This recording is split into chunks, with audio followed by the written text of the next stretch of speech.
Good afternoon, everyone. Good afternoon. Sabihin mo naman sa katabi mo, gising ka na ba? Gising ka na ba? Yes. So welcome again to our Talk 4 with our series with all your strength, loving God with a healthy body. Diba last week, pinag-usapan natin is about moving, paggalaw. Wag daw paupo-upo lang, galaw-galaw naman. Ngayon, pag-uusapan natin paggalaw ulit. Pero, paggalaw ng bibig. So sa Talk 4, we're going to talk about food at the center of faith. So pag-uusapan natin ngayon ang pagkain. Yan ang masarap. Sino ba dito mahilig kumain?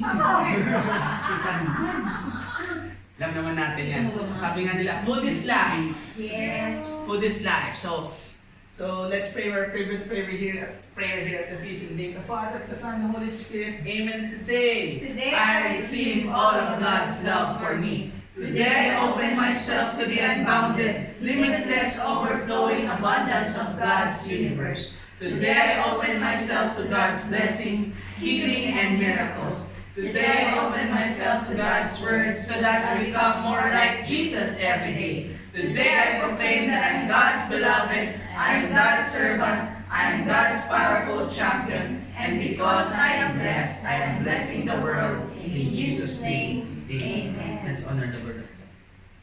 Thy word is the lamp unto my feet, and the light unto my path. So our key verse will be coming from Matthew chapter 4, verse 4. Let's read. Man shall not live by bread alone, but by every word that comes from the mouth of God. Ito yung scene na it was, ano nga bang context? Sorry. It was, he was being tempted when, in the wilderness na nagugutom na siya. Sabi sa kanya nung kalaban, you just praise me, I'll turn these rocks to bread. Sabi niya gano'n. So, ngayon, sa buhay natin, hindi naman talaga dapat daw tayo nagre-rely sa pagkain lamang, kundi sa salita ng Diyos. Di ba lagi natin naririnig yan?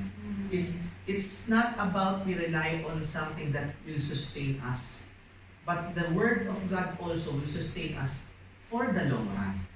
Because as we listen, as we give importance to that word, tayo rin ay nabubuhay na matiwasan. Sino ba dito yung nagbasa ng Bible tapos gumulubuhin, di ba? Wala naman. Wala namang nabuhay na gano'n din na nakinig sa salita ng Diyos at gumulo ng buhay. Yung iba pa nga, naging successful, naging matiwasay, they found peace. Gusto niyo ba ng peace? Yes. Gusto mo ba ng katahimikan sa pag-iisip mo na wala ka na dapat iniintindi? All we need is from word that comes from the mouth of God. Amen? Amen. Let's honor the word of God. Thy word is the lamp unto my feet, and the light unto my path. Okay, upo muna tayo lahat. I'm going to start with a survey. Okay, taas kamay ha. Sino dito ang mahilig sa gulay? Me. Sino dito ang mahilig sa beans? Me. Long beans. Beans, nuts, grains. Me. Sinong mahilig sa karne? Pag meron lang. Ano ba kanin? Sinong mahilig sa fish? Kinikila ko. Seafoods. Okay, lastly, ito. Ewan ko lang kung walang tumaas ang kamay dito. Sinong mahilig dito sa kanin? Ay, siyempre! Dalawa. ba? But we're going to talk about this message. God is our real food. Yung mga pinagsasabi ko sa inyo, mga pinagtatanong ko sa inyo, nagbibigay buhay ba yan sa inyo? Nagbibigay buhay ba yan? Physically. Oo. Yes. Para nagbibigay energy lang pala. Di ba pinag-usapan natin ng top 1, katawan. Pangalawa, yung tulog. Pangatlo, movement. Ngayon, pagkain tayo. Bakit kaya pagkain? Because, we have to say, kung ano bang nasabi ng Diyos about sa mga kinakain natin? Sino dito ang nakapag-heavy meal na for today? Talagang masabi niyang heavy. Yung complete meal. Di ba before kayo dumating dito nag-lunch? Di ba nakapag-heavy meal na ba? No. But you know, kung ano man yung isipin natin ganito, kung ano man yung nakain nyo or kinakain natin today, it's the first truth. God gave us the wonderful gift of food. Yes. Isipin natin na, kung walang pagkain, mabubuhay ba tayo? Gaganahan ka ba? Gaganahan ka ba sa araw-araw kung hindi ka nakakain? Hindi.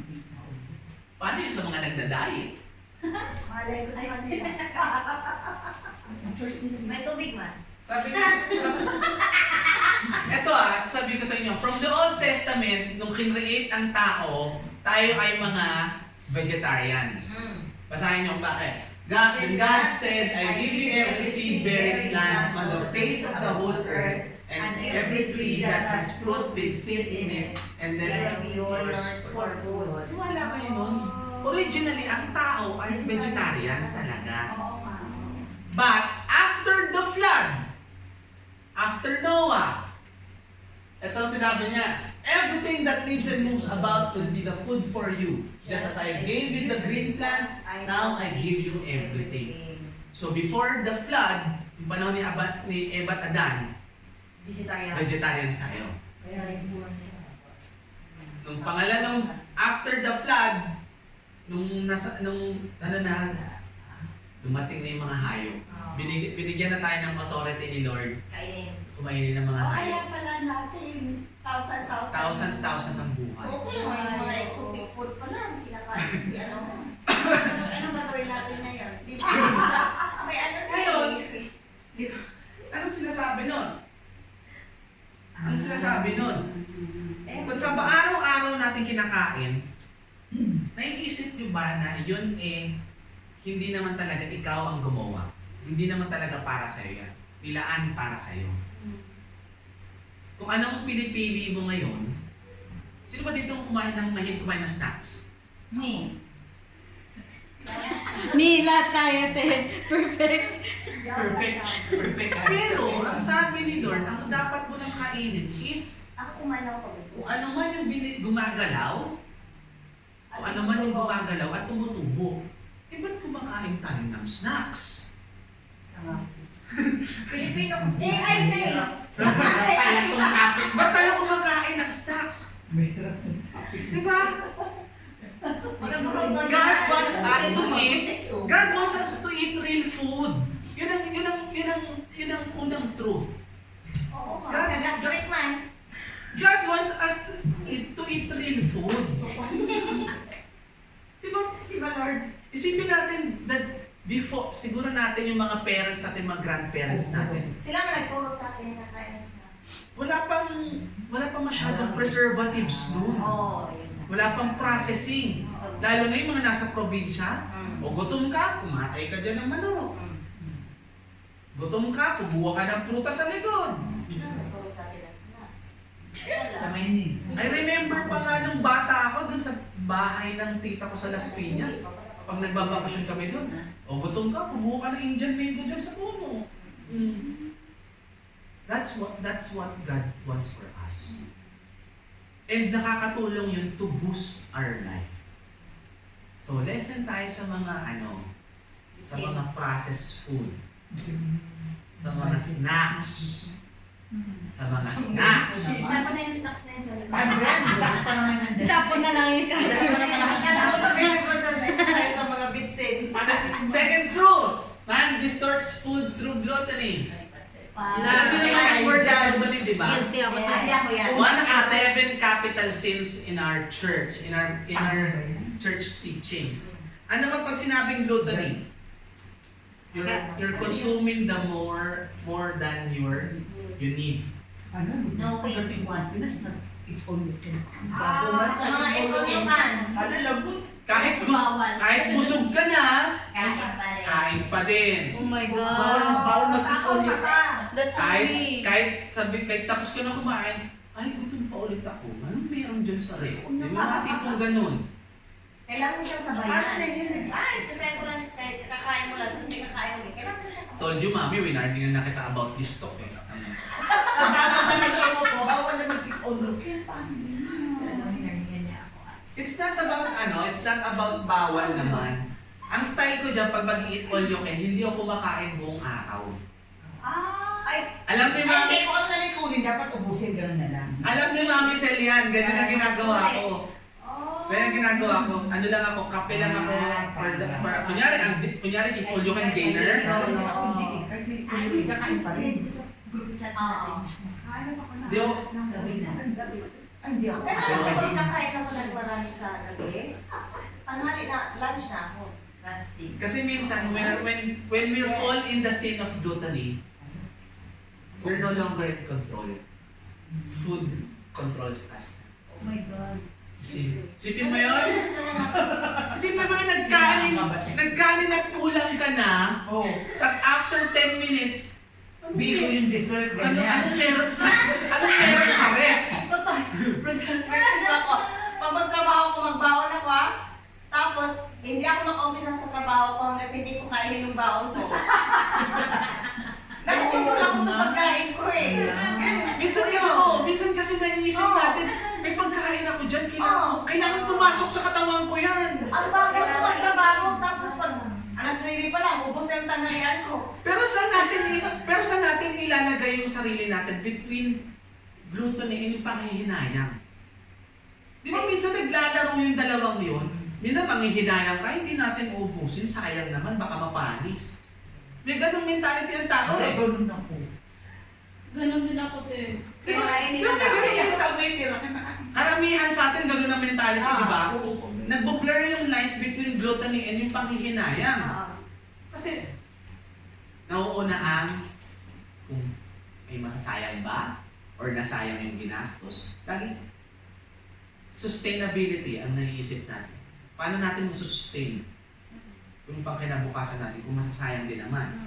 Kaya na sa atin ngayon, hindi natin alam na ito na nangyayari sa atin. Yan. Food na controls us. Yan. Huwag na, Huwag na tayo magbaon. Pero, alam nyo ba, pag nag-commit kayo ng gluttony, nagre-rebelde na kayo. Nagre-rebelde na kayo sa Diyos. Oh. Because, eto bigyan ko kayo ng isang senaryo. Alam nyo ba, ang gluttony is, katumbas niya is idolatry. O kasi pagkain, inano mo na. Ang pagkain pa na.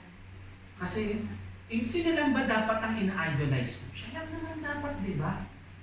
Pero pag ang pagkain na ang nag-control sa'yo at yan ang pinupuri mo, yan ang nagpapatakbo ng buhay mo, iba na. Nagre-rebelde ka na sa Diyos nun. Ako pa naman pag madali akong nagagaling. Sino kayo na? Minsan, Kaya tuloy kumain mamaya. sino dito ang hungry? Angry. Ako yan. Ako din. Di ba? Ako yan. Ngayon, at this point, ngayon. Green ako. Kaya nga ako. All of us are in some point sa buhay natin, we're hungry. Pero how would you control it? Isipin mo na lang, dapat hindi ka kinokontrol ng pagkain. Paano kung gutom na Uminom ng tubig! Fasting diet pa rin. Ha? Basahin niyo nga. once a week. Basahin niyo. Gluttony was the raw material of the first sin. Oo nga. Naisip niyo yun? Magdadala na ako ng malaking Ano? tubigan. Para hindi ako nagugulat. Alam niyo ba, ewan ko lang kung napanood niyo na to. Kasi, ewan ko, sa punto ng lalaki nakakatawa kasi. Ano lang, side story lang. Alam niyo ba kung bakit ang babae daw hindi makapag-decide ng makapag-decide ng hindi makakain ngayon? Kasi daw, nung unang beses nag-decide ang babae na kumain, nagkasala daw ang buong mundo. Yun sa kay Adan at Eva. Adan at Eva. Oo. Kaya ngayon, hindi Ah. na daw sila makapag-decide ngayon. Ayaw na nila mag-decide. Nagtotoo. It was the raw material first sin. Bakit? Ano ba nangyari nung unang kasalanan? Disobedience. Anong ginawa? Kumain ng forbidden fruit. But it was never mentioned kung anong fruit. It was just the forbidden fruit. Pero sa tingin natin mga kapatid, ngayon ba, sa estado ng buhay mo ngayon, malalabanan mo pa ba ang gluttony? Pwede naman. Oo. Pero pag nagkumpisal ka ba, sinasama mo sa kumpisal? Yes. Oo. Ako. Dinadala ko yan. Dati. Kasi di pa ulit ako nag-decide. Pero sinasama siya. Dapat natin isama yan. Oo. It's a sin that we thought na venial. Ba, alam niyo naman ang between venial and mortal sin, di ba? Venial is the one that you can pray in, I confess with the Almighty God, di ba? During Mass. Mortal is the one that you need to confess. But gluttony is part of the mortal sins that you need to confess separately. And not going to church. Isa pa yun. Diba? But now, Ang dami ko ng kasalanan. Pagkain pala. Lord, sorry, Lord. nefesh. Akala kasi natin, mga. Nefesh. Basahin niyo yung word. Nefesh. Nefesh. Walaan nyo nasa ng nefesh ninyo. Ano yun? Fish. Nefesh. Ito, pag nagugutom, ito yung unang nanuno yun, diba? Nefesh is the one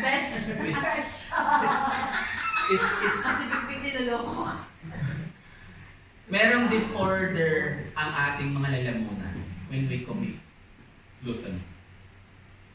Yun nga nararamdaman ko kanina. Habang lumalakad. Kumpisa ko na yan. Kumpisal mo na yan natin. Lumalakad kami kanina sa natin, may gutom. But remember yung mga past talks natin, di ba? The truth is another translation of the soul. Yes. So, when you have a disordered throat, your soul is also disordered. So when you commit gluttony, may problema ka sa kaluluwa mo. Kaya nga sabi natin, ikumpisan na natin yan. Kailangan ko na talaga mag-umpisa. Kailangan na natin mag-kumpisan. Dahil lahat naman, siguro naman aminado tayo dito na once in a while we commit gluttony. Dahil pag sinabi natin we are stressed, Everyday pa, pag food ang pinag-uusapan. Yeah, true. minsan nakakalimutan natin na nagkakasala na pala tayo. Kala natin, ay kumakain lang naman ako. Oo. Niresuscitate ko lang ang sarili ko. Pero yung pala, we're committing something grave na. So, mga kapatid, Tubig. we always have to think about what we put in our mouth going to our throats. Amen? Yes. Thank you, Bro June. Nagkakasala ka kasi Ay, pag tubig magkakain tuloy ka yun. ng luto. Di ba sabi ko nga, di ba, kanya when we're stressed, we use food as the antidote. So, ano problem? Yan ang problem. Kunyari, bad trip ka. Guys, Stress eating, Broken hearted ka. Oo, yan. Di ba? Minsan, meron pa akong kilala, nag-ice cream. Hindi na-solve sa double dutch, bumili pa ng Hershey. Sila din. Ala.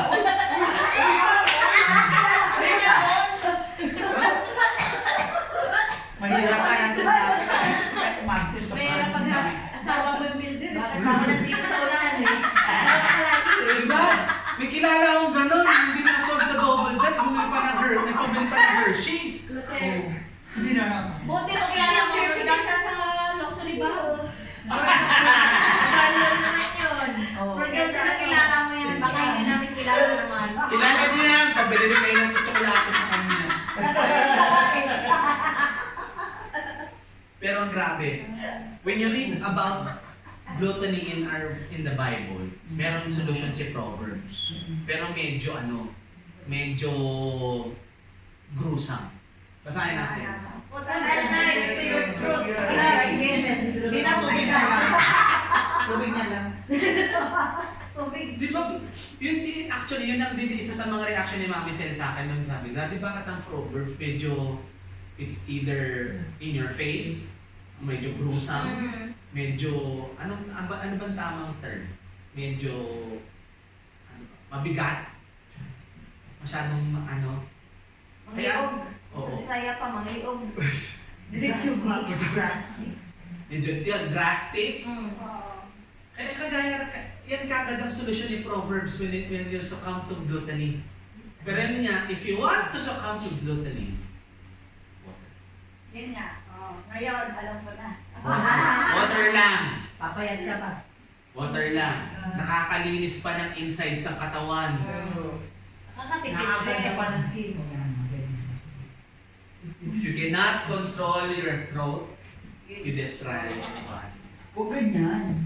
Totoo yan. Huwag ganyan. Sabi ko na, alam nyo ba, when I was studying this talk, naisip ko na ganyan ang mga reaction mo. Hindi ko gusto May kanya-kanya sa sa lahat. Dapat sa lalaki na audience yan eh. Yung mga tipong may magaganon, Para mag-uwag. may mga may mayayamon. Hindi ka na nga. Sabi ko na na-envision ko na yun, ganyan ang mangyayari. Lapit na ako tumayo dito. Let's keep ahead. Mag-walk out na yung isa dito. Pero narinig yun yung lugar sa Japan, yung Okinawa. Yeah. Sila ang, sa buong mundo, sila yung may pinaka thriving centenarians. When you say centenarians, maabot sila ng hundreds. Wow. So they use the term Harachi Hachibu. Harahachibu. Yun yung Harahachibu. Stop eating when the Yes. Pag nararamdaman mo. Pag medyo ramdam mo na ganyan na may busog ka na, stop. Paano kung buffet? paano? Yan, yun yung kanina. Yun yung sinabi kanina, nag-blur na lito. Nag-blur na yung between, panghihinayang at gluttony. Huwag na daw mag-ito, yun na rin. Huwag ganyan. Huwag ganun, mami, kakagaling lang natin last week. Nagkakapost. Pinag ka pa sa group chat eh. Pero hindi, maganda. Sarap ka. Sarap yung pa rin ba yun? Ha? Sarap. Hindi, sa ano yan, sa bamboo house yun yung sinenda. Malapit sa atin yung, dyan. Tayo doon. Alam mo, Kakain mura tayo lang doon, titira para 40 hindi lang. Mas mura sa kesa sarap. Mas mura yung kesa sa rato. Ay. Bakit ba tayo nag-uusap ng all-in-all?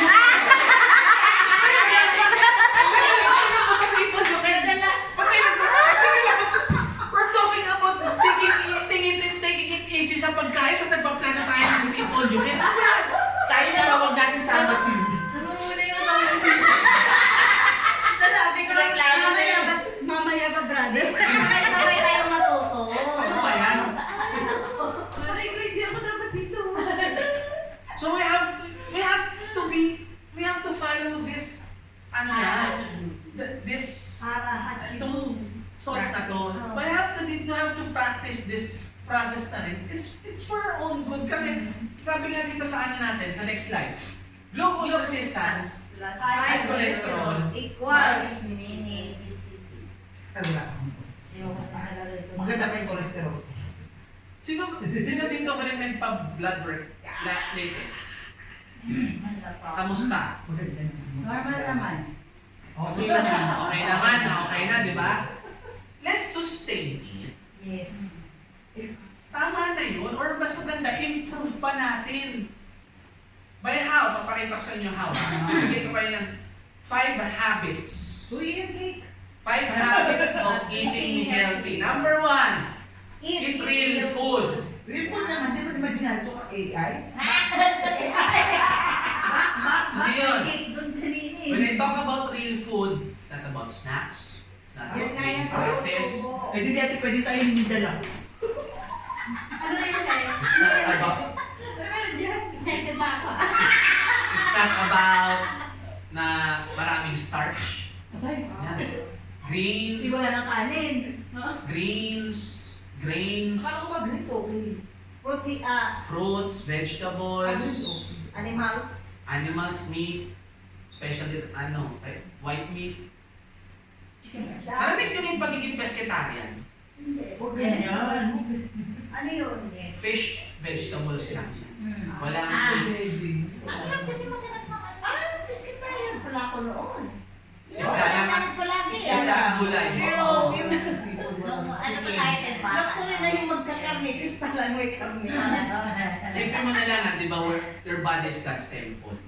Kung bibigyan mo siya ng paano ba tayo pag nasa simbahan? Nagkakalat ba tayo sa simbahan? Hindi, di ba? Isipin mo na lang, templo ng Diyos ang katawan mo.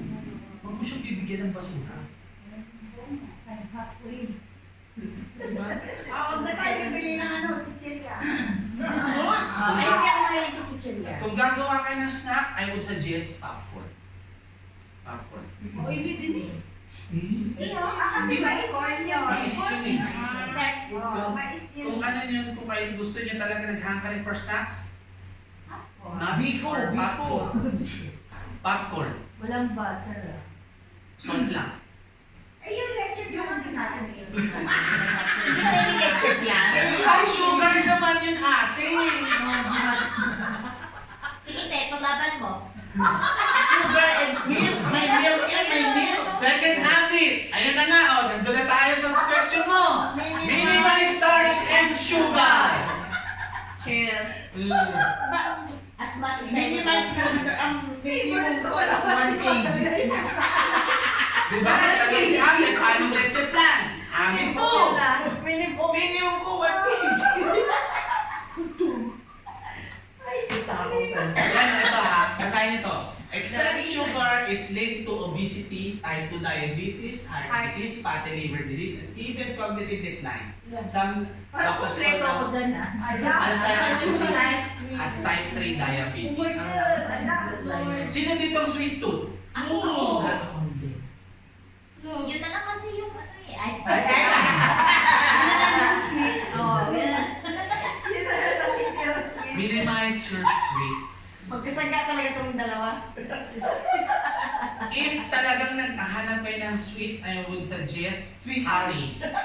Hindi mo na rin mahanap yun yung May cake pa naman doon sa Manuka honey. Manuka honey or Basta mahal talagang lang wala, yun. stevia. Oh, stevia. Pero in moderation. Ano yung stevia? Meron ang bago mo? Stevia, Parang yung equal. equal, ibang brand lang tested. Oo. Pero in moderation naman ang stevia. Pero pag manuka honey, Kasi process pa din yun eh. Palitan mo na lang. Sige lang. Fruit, pwede na ang fruit. Isa pa. Fruit. May fruit kasi naman. Ayan, oh. Uy, ang Diba? sarap. Ayan, oh, okay. ito tayo eh. Ay. Kanin, bread, Yes. halo-halo ng ice cream, Yes. cake, Yes. boba tea. Ayaw na. Ay, bigyan niya. Pas na yun. Sino mahilig dito? Yan. Yes. Sino mahilig sa halo-halo or ice cream? Yes. Sa tinapay, Yes. Ayan. Lalahat, oh my God. kanin, O, kagabi ako eh. Kagabi eh. sa boba tea. Ay, hindi. Pas Ayaw na, ko yan. Pas na. Very good. Yun. Ikaw. Uy, once in a while lang naman ako. Once in a while, once every day. Yes. Uy, hindi mo sinawal naman ako, mami. Alam mo naman yun. Parang wala kang Ibe mo, siguro. Hindi siya mag-sakit. Oh. Third habit, prioritize protein. Yes. Ito marami akong mako-contribute dito dahil ito ang ginagawa ko for the since May of last year. Prioritize protein. Yan ang hinahanap ko ngayon. Kasi alam nyo ba dati, nung 70s and 80s, ganito ang food pyramid natin. Ay, wala. Oh, di ba ganun? Yung portions nito, yan ang tinuturo dati.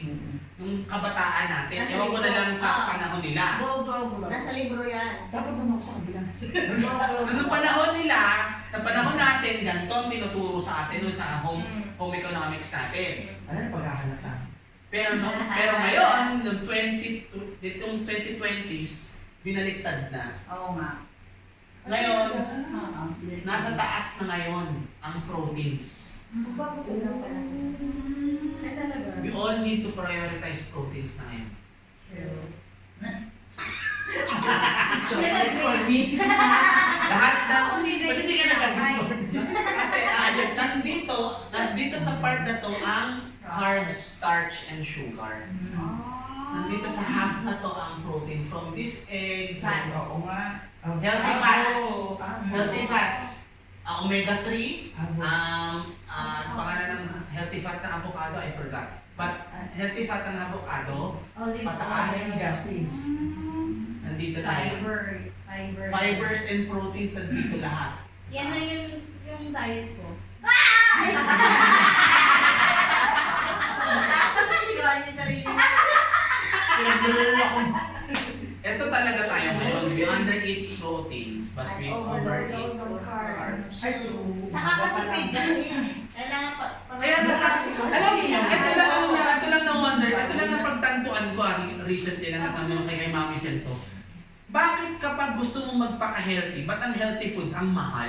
Totoo. Di ba? Oo. Ba't mahal ang healthy foods? Kung gusto mo magpaka-healthy, ang mahal-mahal ng healthy foods. Kasi, di man sa market. Sabi nila Kasi kasi naman. Yes, it is. Mahal. Marunong ka lang mamili. O kaya mo na ano ka. Pwede man ang protein for protein, mga seeds.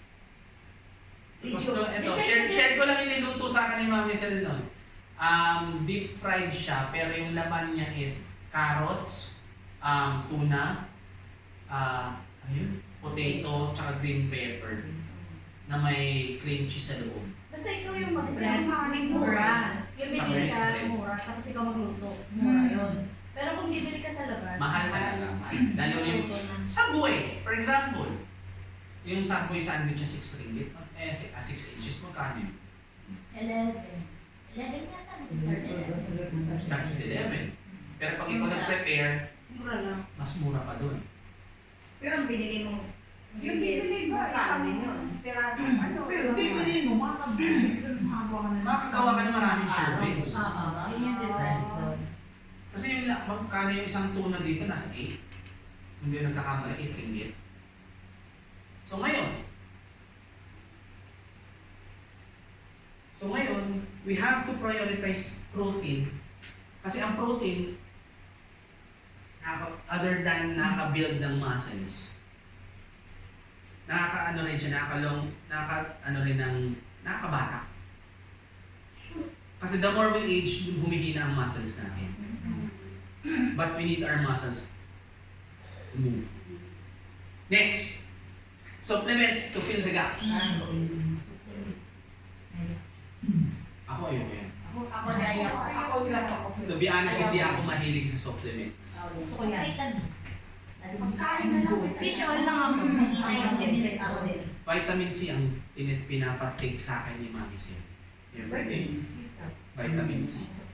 But, if let's say, kasi pag nag-double down ka sa pagkain, mahirap eh. Pag nag-double down ka sa fruits, tataas na ang sugar mo.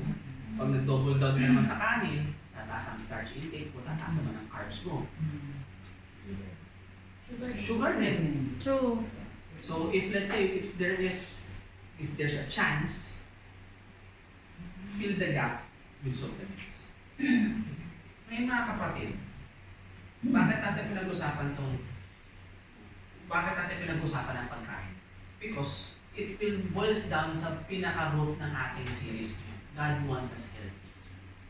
Sa buhay natin kasi nakakalimot tayo na hindi talaga para sa ating katawan.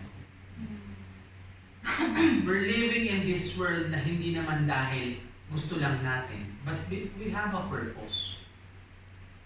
Ano bang title ng natin, ng series natin? With all our strength. If we're not healthy enough, how can we use the strength that God gave us Para i-fulfill yung mission niya para sa atin. Again, we have to start somewhere. And we have to take note of this. Man does We are great alone, but every word that comes from the mouth of God. because God, Jesus is the food of life. Jesus is our food. Jesus is the one that sustains us every day. Pansinin niyo yan. Minsan kapag, eto aminin natin, sino dito minsan pag nagsisimba medyo nahihina? Medyo inaanto. Yung mga ganun, di ba? But when it comes to communion, bakit tayo nabubuhay? Let's hindi naman sa pagiging let's be real. Totoo yan. Sa buong misa, medyo, kunyari pag medyo hindi mo pa gusto yung homily ni Father, medyo mahaba, nawawalan ka ng buhay. But during consecration, nagsastart ng build-up. Pero pagdating ng communion, pagka-receive mo, buhay na buhay ka. Alam na natapos na. Because the body of Christ sustains you. Because the body of Christ sustains you. Because God is our real food. Diba? Let's continue with our worship.